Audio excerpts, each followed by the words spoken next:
My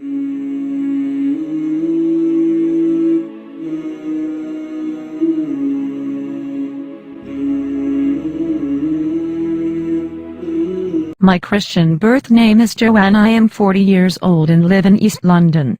I grew up in West Yorkshire, UK. All my life I spent a good childhood with my mum and stepdad. Of course never met my real dad, but that was okay as most families lived this way. I was the eldest of 9 children, did what most kids do: go to school, come home, go to brownies, Girl Guides, youth club. Not like today, we didn't have modern technical things. We amused ourselves in our own way and life was good. Things didn't work out for my mum and dad and they broke up and got a divorce. Mum remarried after some time and we had a new stepdad. It did not work out with me being the eldest child as I couldn't work out what went wrong. I became very naughty and dropped out of school, and my mum couldn't handle my wild behavior, so I was taken into care. I became even worse: smoking, drinking, boyfriends, nightclubs. It got too much, so I joined college, and still the parties were failing me until I met some girls with scarves, hijab on. I was like, "Hey, why do you guys wear a scarf?" They responded, "Well, it's our religion, Islam." I said, "What do you mean?" So they said, "Look, later on we will tell you." So I became more fascinated about Islam.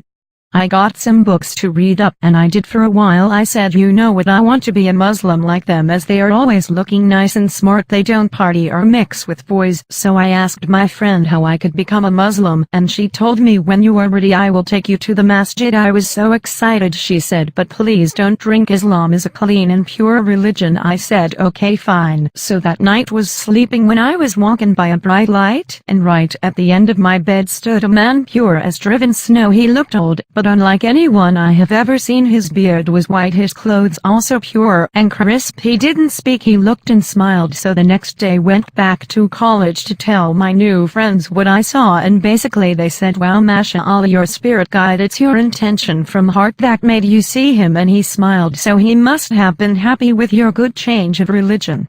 That is how I started reading more and more about Islam for quite some time, and alhamdulillah, in 1997 I recited my shahada, and today I am married to Muslim man.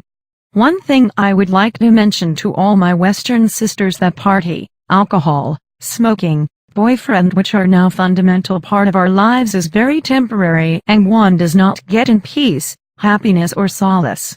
It is only when you return to Allah is when you get the true and lasting happiness and peace.